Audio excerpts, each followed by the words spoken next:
Es un gusto volver a compartir en punto de partida el testimonio, la capacidad que tiene Carlos Leiva, quien es una de las figuras de la economía argentina de las últimas décadas, muy importante economista, licenciado en Economía Política de la UBA, posgrado en Econometría en Bélgica, ex director, recién me estaba comentando eso, de la carrera de Economía de la Universidad de Buenos Aires durante muchos años. Fue subsecretario de Economía del ministro José Bergelbard allá por 1973, aunque sus inicios en el Ministerio de Economía son anteriores, y fue, junto a ese equipo de Helbard, uno de los cultores del crecimiento económico con distribución de ingresos, un proceso, perdón, que arranca mucho antes, pero que en ese momento fue un motor central. Es autor del libro Economía y Política en el tercer gobierno de Perón. Hoy lo convocamos a Carlos Leiva para hablar de un tema muy importante que está en los titulares de los principales medios en los últimos días. El título de la nota es, entre signos de pregunta, ¿baja de la pobreza o pobreza de la política?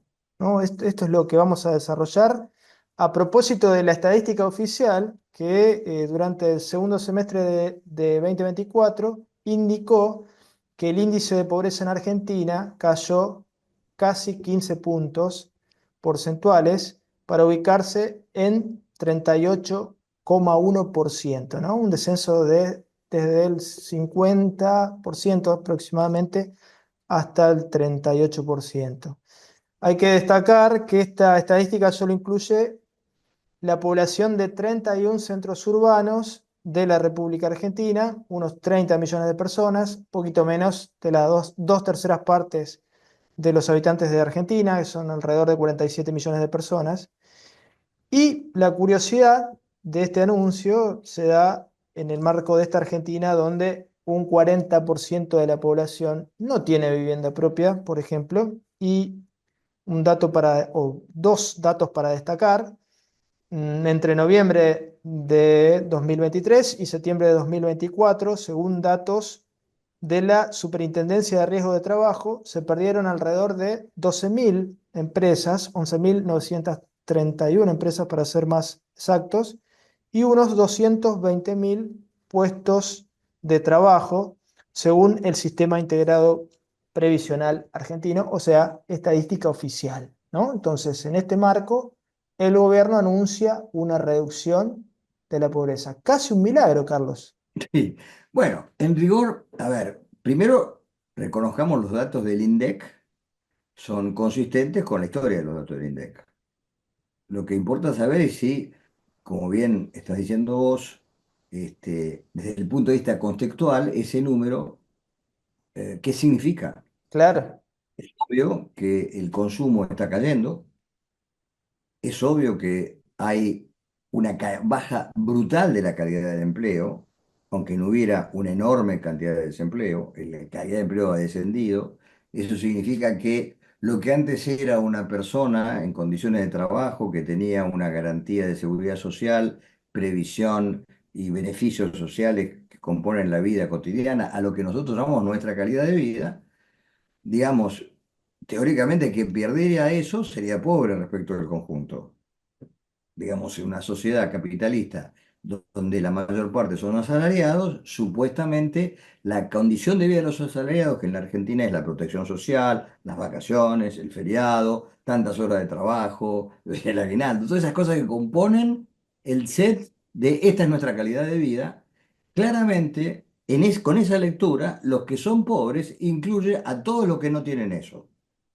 Todas las personas que no tienen una límite de tantas horas de trabajo por semana, el descanso semanal o los beneficios sociales, lo que compone el trabajo registrado, bueno, quien no tiene trabajo registrado, teóricamente debería ser considerado pobre. Es claro. una posibilidad.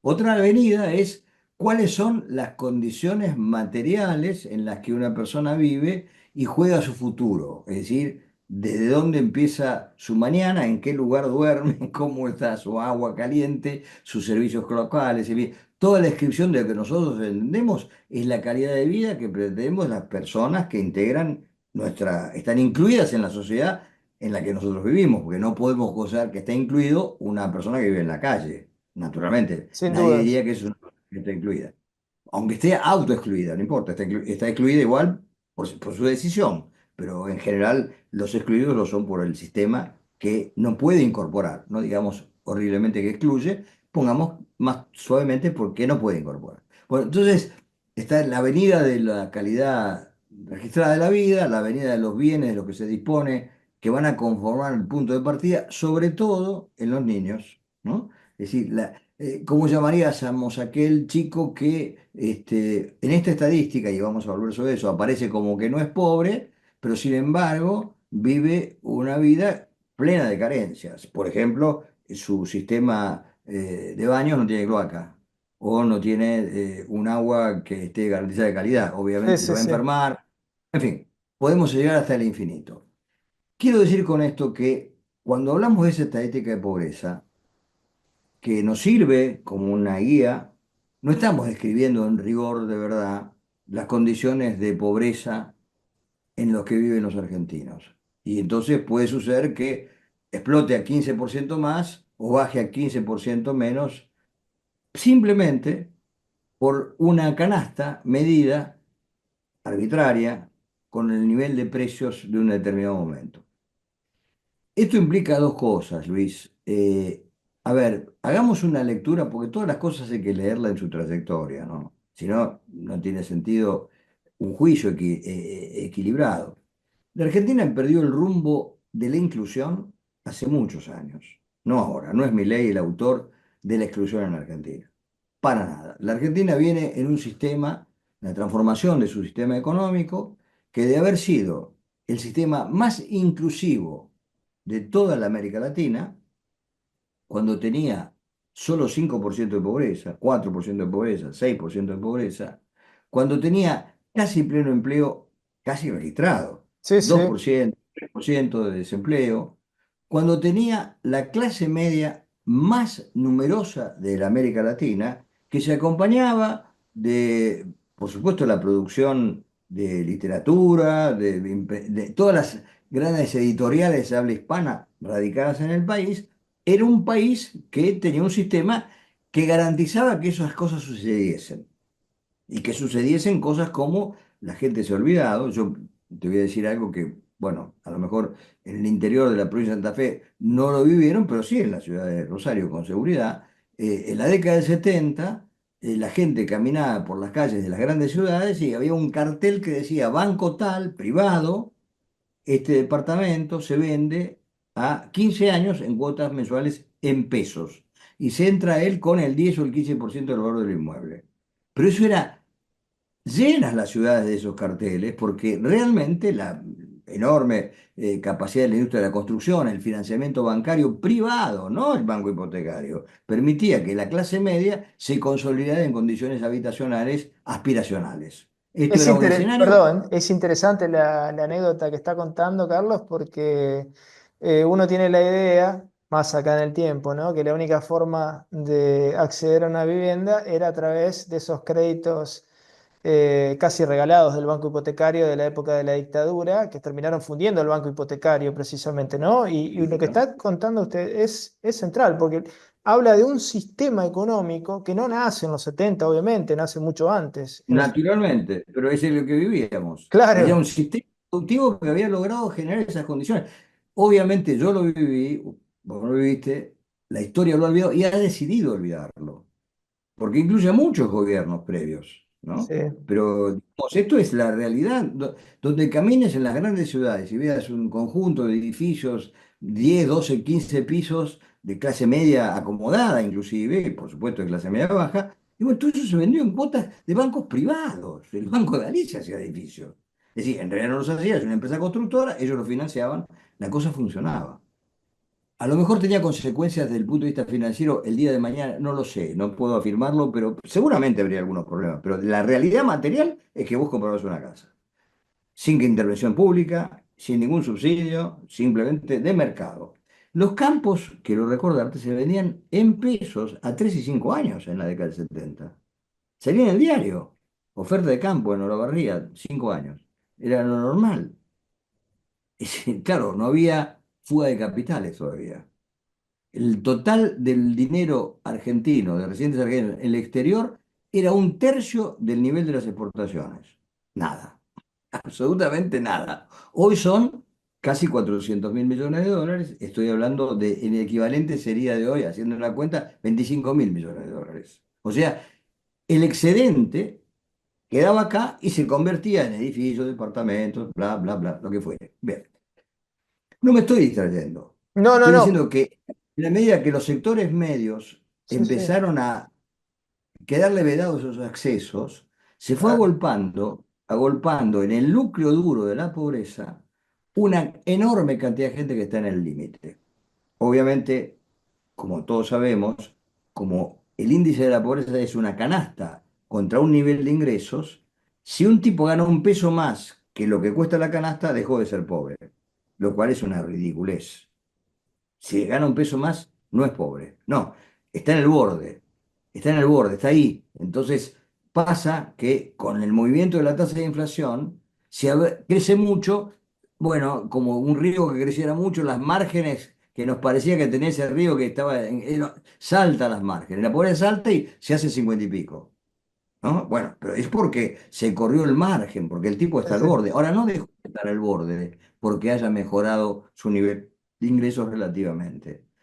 Sigue estando en el borde, más allá de la calidad de la medición. Con lo cual quiero decir centralmente que este hecho estadístico de mejora en la medición de la pobreza es la contracara del hecho estadístico del aumento brutal de un montón de gente en la pobreza. Pero nosotros no vimos que las villas, los barrios marginales, de golpe y porrazo se han convertido en countries.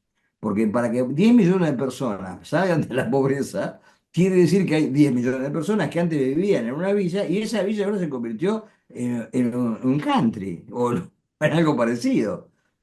Quiero decir, es un nivel muy primario de la discusión de qué cosa es la pobreza que nos obliga a saber bien qué es para poder llevar a cabo una estrategia de solución. Porque la conclusión que sacarían quienes dicen y afirman que porque la estabilidad de los precios es mayor que antes, ahora con la estabilidad de los precios, terminando con la inflación, terminamos con la pobreza. Es ridículo.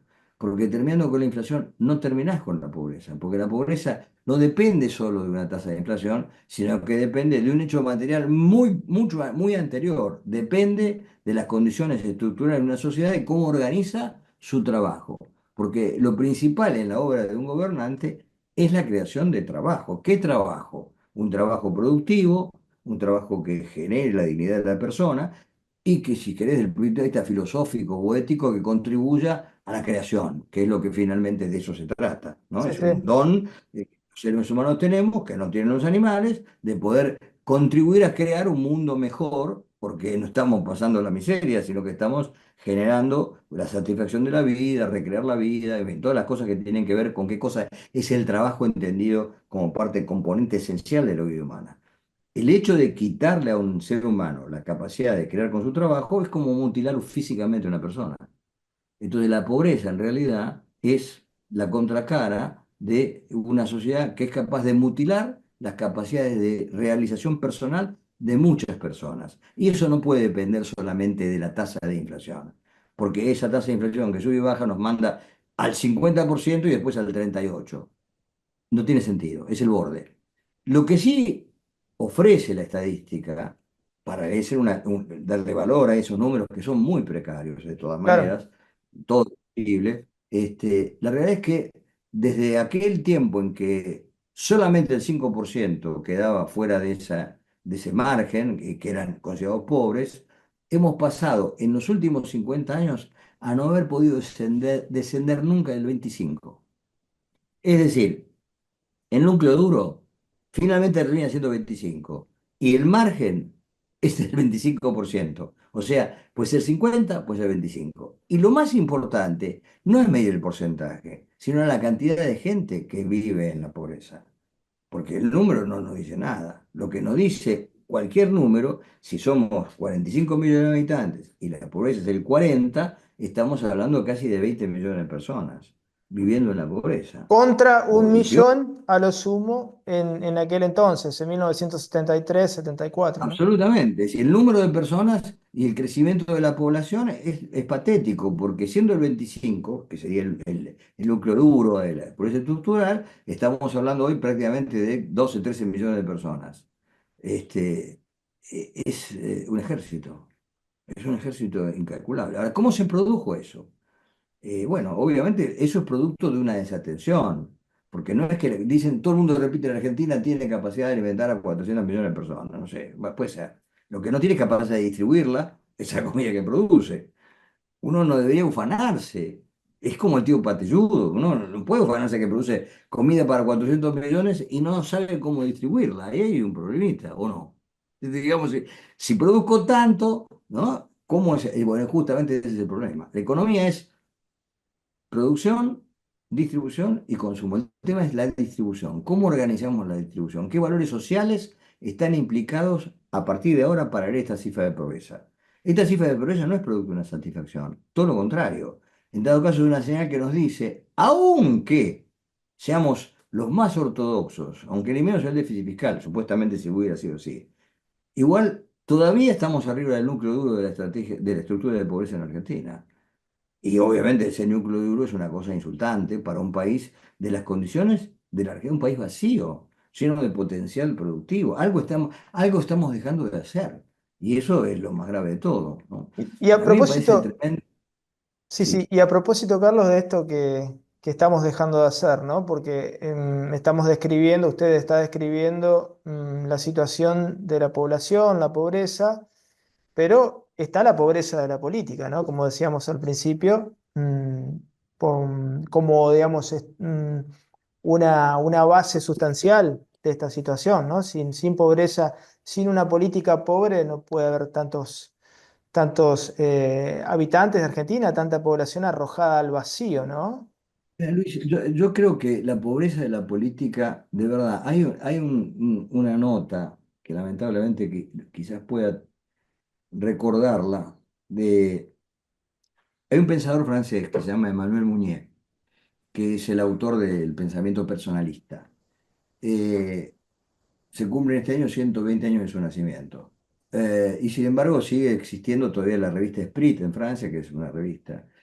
Y eh, respecto de la política y la pobreza de la política, decía Mounier que el problema es la actitud en la política. La actitud en la política. ¿Cómo tomamos la política? Entonces, él cita algunas cosas que me parece que vale la pena señalar. Primero, la libertad de opinión frente a los aparatos. En toda sociedad hay aparatos, aparatos con poder, particularmente en la Argentina, el más poderoso hoy es el aparato financiero, Sí, sí, que ha logrado instalar, acá no es un problema de maldad, es un problema de intereses que pueden ser legítimos, pero que no necesariamente son los intereses del bien común. Usted puede tener un interés legítimo, pero su interés puede no ser el bien común, entonces la política que administra el bien común trata de tener, ordenar, condicionar ese interés legítimo. Bueno, hoy el interés financiero en Argentina, hoy no, hace ya muchos años, honestamente, para ser absolutamente justos, desde el Rodrigazo, donde un señor que se llamaba Ricardo Sin introdujo una operación que llamaba valores nacionales ajustables, que tenía la siguiente característica. Se ajustaban con la tasa de inflación de 2 meses atrás. O sea, cuando uno compraba el bono ya sabía lo que tenía incorporado de ganancia que pagaba el Estado, porque es con la inflación del pasado. claro, Con lo cual, las colas de la gente en las financieras pidiendo préstamos para comprar esos vanas era como, no sé, como si se vendiera café barato. Miles de personas comprando, pidiendo plata para comprar esos valores inajustables.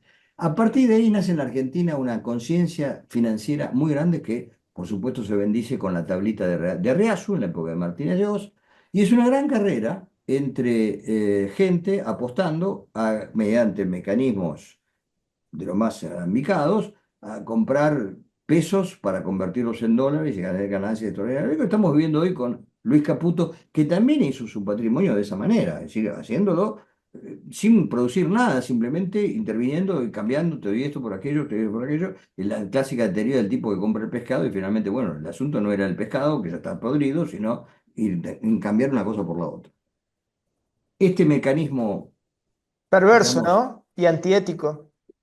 totalmente perverso y antiético, hoy la Argentina, y hace muchos años, el sector de mayor peso dejó de ser la burguesía industrial, dejó de ser la oligarquía ganadera, es el centro financiero de la Argentina que viene gobernando, de hecho, más allá. Ahora, decía Muñé que la central en la política es tener libertad de opinión sobre los aparatos. Es decir, poder ser libre y opinar libremente a pesar del peso de los aparatos, que en todos lados están. Para poder comprender la idea que bien decís de pobreza de la política, eh, yo lo recordaba a Muñé porque se cumplen 120 años y hay una serie de notas en Split.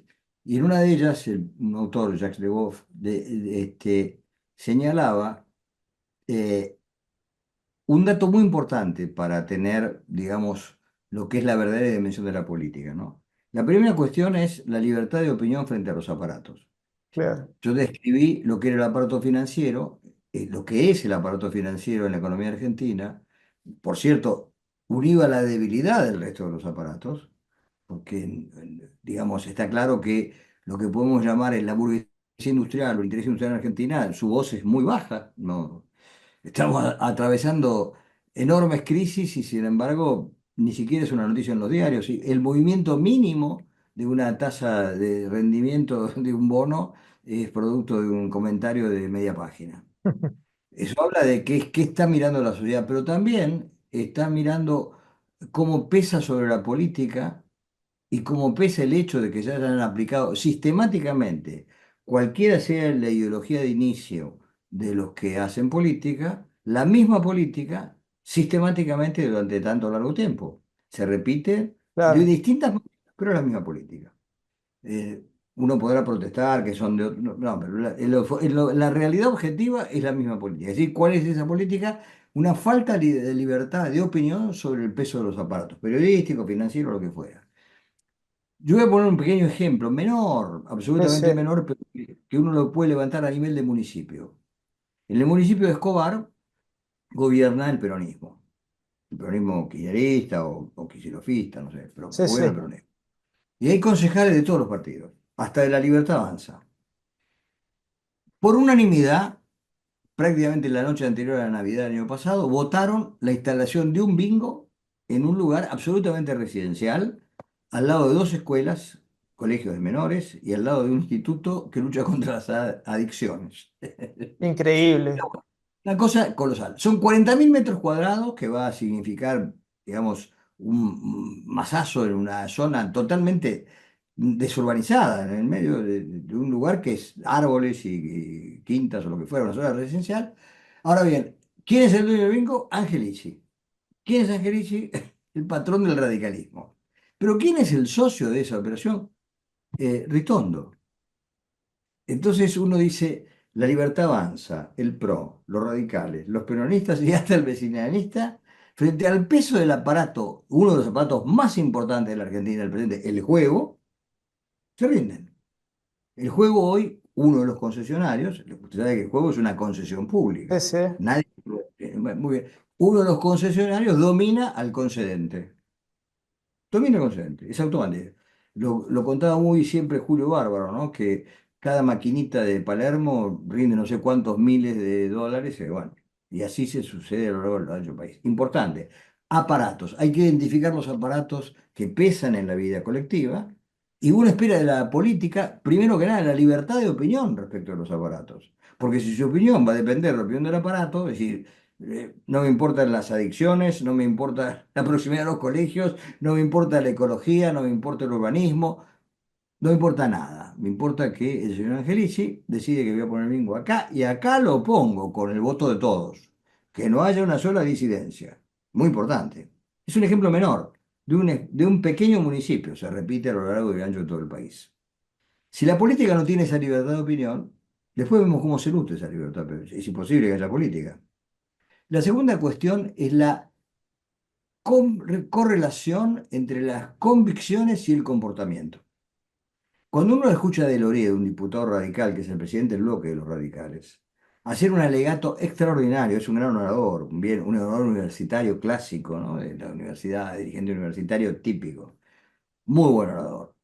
Un alegato demoledor de un determinado proyecto de ley del gobierno actual, de la Libertad Avanza, Sí, sí. y el tipo, luego de hacer esa extraordinaria exposición que son sus convicciones, su comportamiento es el 180 grados contrario, es decir, vota a favor de lo que él había condenado, de lo que había destrozado intelectualmente. Es decir, entre convicciones y comportamiento no hay ninguna correlación. Uno puede decir A y comportarse como B. Segunda cuestión. Con esas dos alcanzaría. Pero la tercera, que es muy importante para mí, es el respeto al adversario. ¿Qué es el respeto al adversario? Respetar, en realidad, etimológicamente, quiere decir mirar mejor o volver a mirar. Claro. Es decir, una segunda mirada. En Argentina, la opinión del adversario es catalogada primero con un argumento ad hominem. En este caso me correspondería a mí, sería culpable, habla el señor Angelici o habla el señor Ritondo, acerca de los cuales dos yo tengo mi opinión que los cataloga de una determinada manera que debería no escucharlos. Pero es independiente de lo que yo diga, que yo tengo que escuchar lo que dice y no aceptar un argumento ad hominem, porque puede decir algo sensato, puede tener razón, a pesar que sea Angelici o que sea Ritondo o que sea de Loredo, puede tener razón. Entonces, tengo que volver a mirar, tengo que tener un respeto esencial. ¿Sabes? No, no tolerancia. Tolerancia no es una palabra correcta. No es, es un problema, tolerancia es un problema biológico. El respeto es tener una idea de que el otro es imprescindible para mi propia existencia. Debo respetarlo. Respetar al adversario. Entonces, vamos a la Argentina. Nos encontramos con una política sin libertad de opinión sobre frente a los aparatos, nos encontramos a la vida política con una absoluta desprecio y falta de respeto al adversario, y nos encontramos en la política con una discrepancia absoluta entre supuestas convicciones y comportamiento. El peronismo es lo más extraordinario acerca de esto, ¿no? Porque realmente uno no podría ni imaginar la existencia de Menem, de Cristina, de Kirchner, de Duhalde, de Kicillof, todos estos tipos. Realmente es un ejército de lamentables en cuanto a convicciones y comportamiento. Kicillof es $4 el millón de BTU. $4, dolarizó, olvídate, ya está. Además de los enormes errores, puedo citar de cada uno algo, una disonancia absoluta entre lo que escriben, lo que dicen, sus convicciones y la acción. Y la acción. Ahora bien, eso implica que la política, los personajes, tienen que tener una actitud para poder conformar parte de la política. La política, ¿qué cosa es? Política no es más que tener ideas claras acerca de lo que hay que hacer del Estado, para construir una nación. Eso es la política. Tener ideas claras. Y esas ideas claras se debaten primero en el seno de los propios y se forman compromisos, plataformas, pensamiento, programa, desarrollo. Y obviamente respetando la opinión adversaria y por supuesto garantizando que vamos a respetar eso cualquiera sea el aparato que se imponga a nosotros, porque es nuestra convicción. Ahora, Carlos, usted estaba hablando hace unos minutos sobre la situación de Argentina antagónica a este escenario hasta mediados de los 70, una Argentina que entre los años 30 y 1975 precisamente, bueno, fue vanguardia, aunque no me guste esa palabra, pero fue, digamos, una nación que era mirada con admiración en todo el mundo y en América Latina particularmente, en Sudamérica, en Hispanoamérica, ¿no? Por el nivel de desarrollo en todos los sentidos. Y para lograr eso, después de distintas disputas y bueno, pese a ciertas miserias que siempre existen en la sociedad y en la política, sobre todo predominó el consenso, la cohesión, la convivencia, ¿no? Porque hace unos días veíamos este 2 de abril, un nuevo aniversario de la toma de Malvinas a través de la Operación Rosario, allá en 1982. y escuchábamos a distintos analistas internacionales donde lo que se ponía sobre la mesa es que en política internacional particularmente, sin cohesión interna de las fuerzas políticas, de la comunidad, es muy difícil lograr llevar adelante una perspectiva que sea tomada seriamente en el exterior, ¿no? Estamos fragmentados, estamos divididos. El partido de la división le ganó al partido de la unidad, al partido de la unidad nacional, ¿no? Debería ser en una nación que todavía no ha logrado concretar su independencia a nivel integral, lo central, ¿no? Una mirada conjunta, ¿no? Acerca de las necesidades de la patria, de nuestra amada Argentina, ¿no? El Partido de la Unidad es lo que debería ponerse sobre la mesa para sobrellevar esta situación y eso, por supuesto, que nos traslada a esto que usted está explicando, a la política endógena, a lo interno, a la economía. Sin partido de la unidad y sin estas condiciones que usted estaba mencionando, es muy difícil avanzar. Yo haría una pequeña observación. Vos mencionaste que la Argentina era un sujeto de admiración. No sé si fue así y no me parece relevante. Lo que me parece relevante es que era un lugar de satisfacción personal. Los argentinos que vivíamos hasta esa década no nos íbamos. Primer dato. No había, no había partido, no había un odio al país y a sus realizaciones. No escuchaba uno nunca, jamás a nadie. Es más, era bastante desagradable como para argentinos estar en el exterior y ver cómo éramos soberbios en la vida comparada con respecto a los demás. Aún en Europa. Nos Claro, sentíamos, éramos, diría, guarangos, como de Ortega, pero en el sentido de sentir, y que había una cierta superioridad. Sí, claro, porque las cosas que veíamos en esos años en Europa, no las veíamos en Argentina. No veíamos gente pidiendo limosna en la calle en Argentina. En Buenos Aires no lo veíamos. No había. Y yo lo vi por primera vez en 1968 en Madrid. Nunca había visto una cola de limosneros como lo vi en Madrid en el 68. Lo dramático es que se transformó Madrid en la capital más interesante de Europa y nosotros estamos multiplicando el número de gente que vive en la calle día por día. En ese entonces había satisfacción y no me preocupa si había admiración. Lo que no hay hoy en la Argentina es satisfacción del lugar en que vivimos. ¿Por qué? Porque tiene que ver con la política.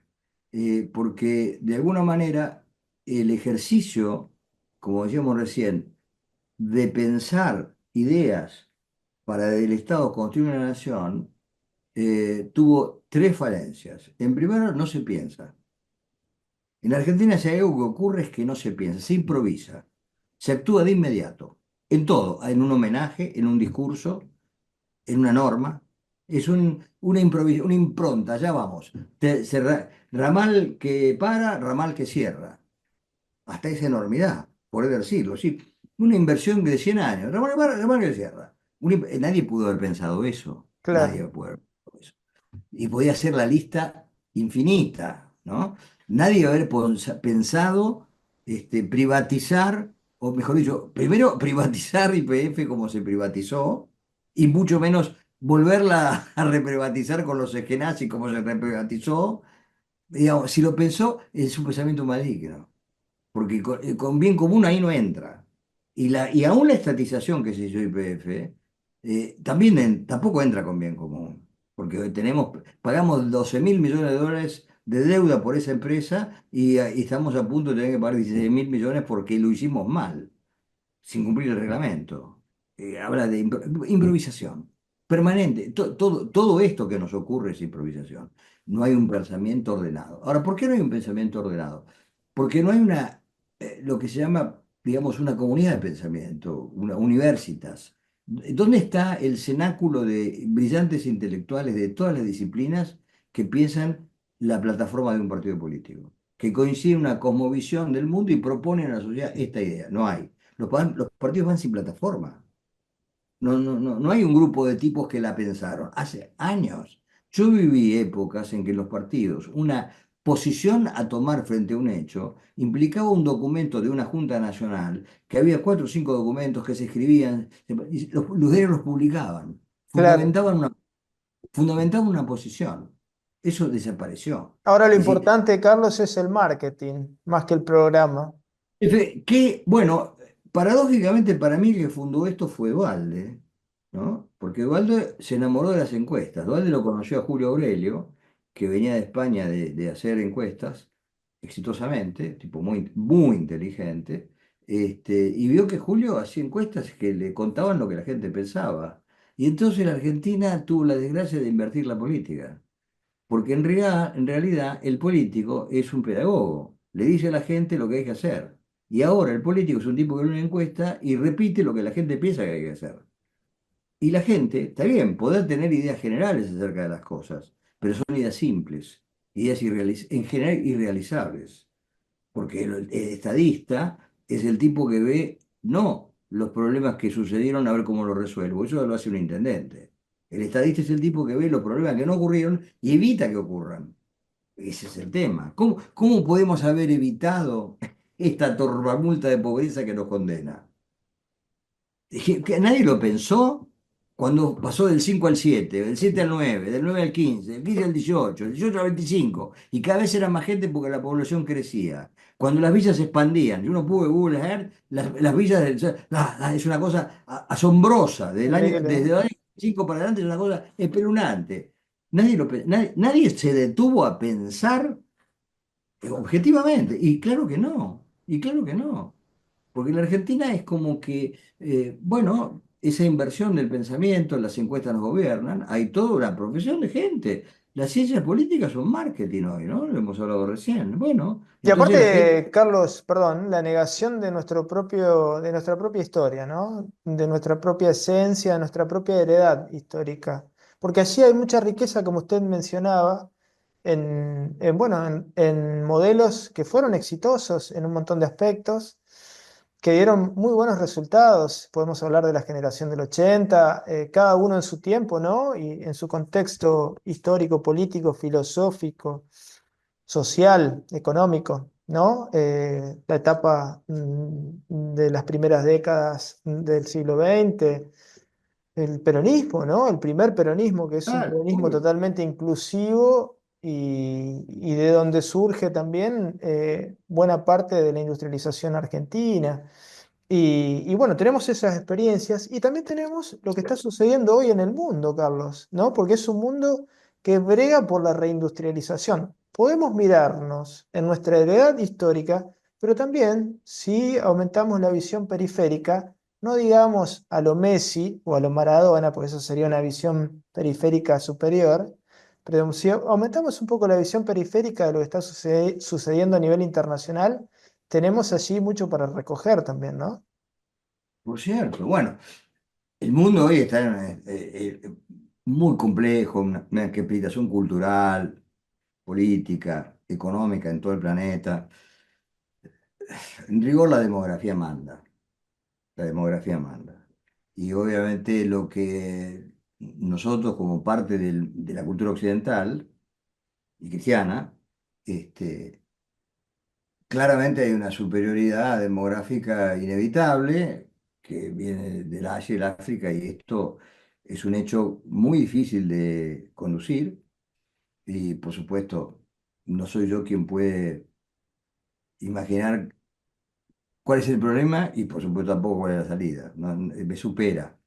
Pero sé sí que es un problema y tengo que tener una mirada comprensiva y a su vez una mirada respecto de nosotros, que este aislamiento geográfico en el que estamos condenados de alguna manera en el mundo, lejos de todas partes, somos la última llegada de destino de un avión, de acá para allá no hay nada, el final del mundo, como dijo el Papa, es dentro de todo una cierta nos da tiempo, teóricamente, nos da tiempo para prepararnos para un mundo que está hoy en una, no sé si desmoronándose o construyéndose de otra manera, pero que está en un cambio radical, ¿no? Que obviamente ha sido denunciado hace muchos años, ¿no? Tal vez de malas maneras, como el conflicto de culturas, o con una novela como la de Hollebeck, pensando un musulmán gobernando Francia, en fin. Pero son señales de que algo demasiado grande, a nivel, las cosas grandes son culturales, las grandes cosas culturales son demográficas, Sí, sí. inexorablemente ocurrirán. No estamos ahí lejos. Tenemos nuestra vida, nuestro tiempo, nuestros años, los que nos importa administrar. 10, 15, en mi caso en particular no puedo pensar más largo porque no tendría sentido, pero este, nosotros no tenemos nada frente a 10 años. Objetivamente no tenemos nada. Tenemos una apuesta timbera, ¿no? Hay una cosa que se llama litio, hay una cosa que se llama cobre, hay una cosa que se llama vaca muerta, y hoy por hoy ya la baja del precio del petróleo por un accidente político, y ya la pone a vaca muerta nerviosa, y nadie sabe si mañana, en rigor, en lugar de ser el litio, el que va a guardar la energía es el aluminio, porque también hay quien está estudiando, o el agua, nadie lo sabe, todas las cosas pueden desaparecer. Entonces, esas apuestas a muy largo plazo, que son como el señorito que se queda en la vida a esperar que el abuelo millonario muera para heredarlo, si esta es la idea, se convierte en el peor de los miembros de la familia. Porque no se trata de esperar que ocurran cosas que no estoy diciendo yo, sino se trata de hacer las cosas ahora. Y ahora la Argentina, esta Argentina, y de hace muchos años, no está pensando en qué hacer. Un país vacío, sin trenes. Un país que tiene alimentos para 400 millones de personas con pobres. Bueno, son dos tareas que están ahí. Señores, ¿qué hacemos? Porque obviamente no nos hemos propuesto nada. Y la Argentina, además, tomó la decisión de dejar de pensar. No, no es una fantasía lo que digo, ¿eh? Es absolutamente así. En 1975, además, se eliminó el Consejo Nacional de Desarrollo, que era un organismo que tenía el octavo piso del Ministerio de Economía, que pensaba con técnicos de todas las carreras, de todas las disciplinas y todas las ideologías. Ahí usted puede encontrarlo a Juan Carlos del Pablo haciendo cuentas, a Manuel Solanet, secretario de la dictadura, tipos brillantes para lo suyo, ingeniero, calculista, lo que usted fuere, pensando en la Argentina de largo plazo.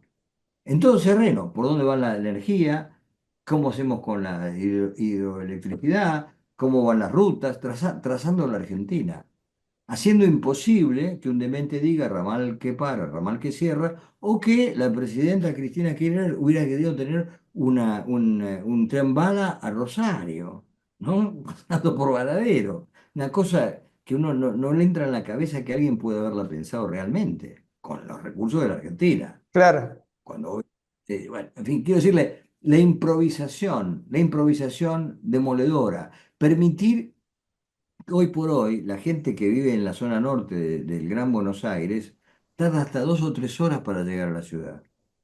Una locura, ¿no? ¿No? Normalmente, porque nadie pensó que hacer una autopista es invitar a que haya más autos en la pista. Y entonces lo lógico es transportes colectivos. A los costados de esa autopista hay trenes, pero son trenes que no llegan a Retiro en un caso, que no llegan al norte, son aparatos que estaban de antes, cuando no había autopista, cuando no había autos. Está la máquina que me resuelve el problema. No pueden ni siquiera pensar en eso. No pueden pensar, porque no hay nadie que esté pensando. Hay tipos que entran a la administración pública y pasan, duran 2, 3, 4 años, algunos muy nobles, otros muy pícaros, pero tampoco nada que sea orgánico. Es un país sin ser pensado, Luis.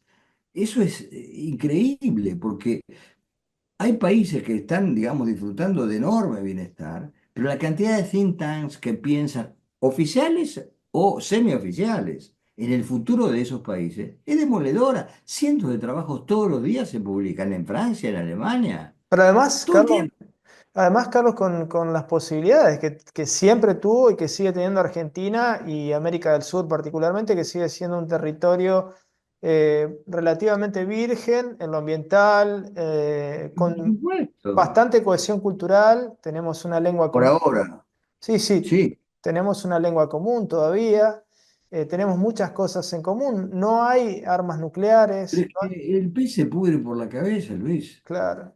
Pero leamos nuestra clase dirigente. ¿Cuál es la calificación?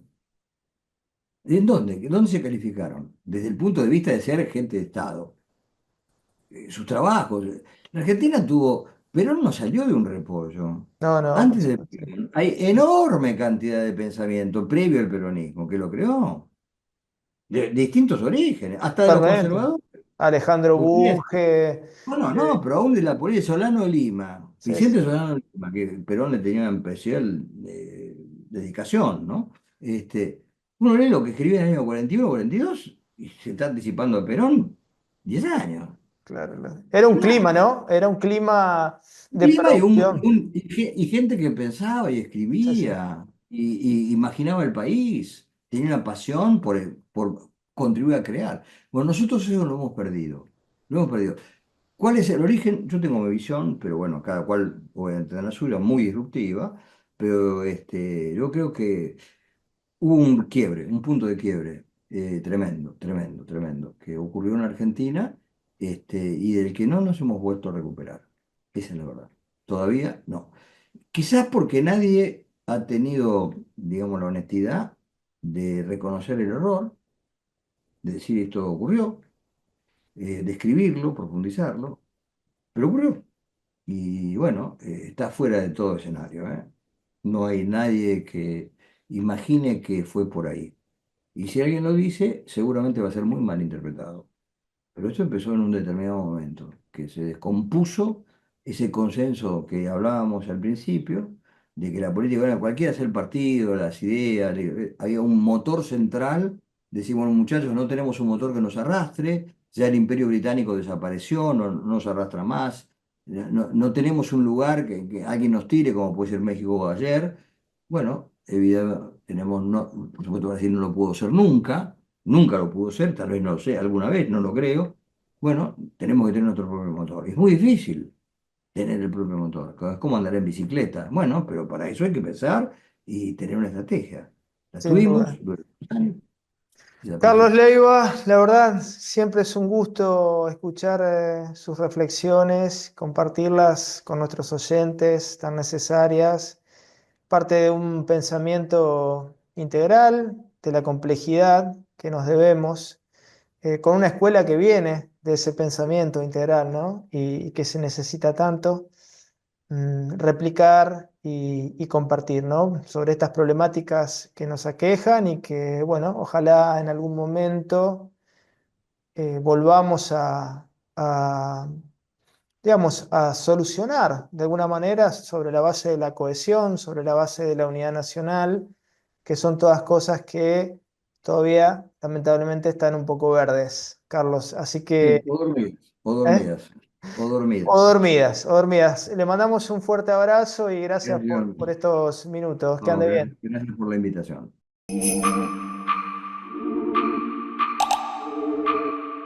Pedí tu préstamo personal para lo que vos quieras. Solicítalo por Home Banking, app o en nuestras sucursales. Te damos hasta 30 millones de pesos y devolvelo en hasta 60 meses. Banco Santa Fe. Acá, para vos. Cuando el agua pasa, hay vida. Hay relax. Hay progreso. Hidroplast. Redes e instalaciones domiciliarias e industriales. Sistemas de riego. Bombas y artículos para piscinas. Si es agua, pasa por Hidroplast. Francia 3020. Blas Parera 6498.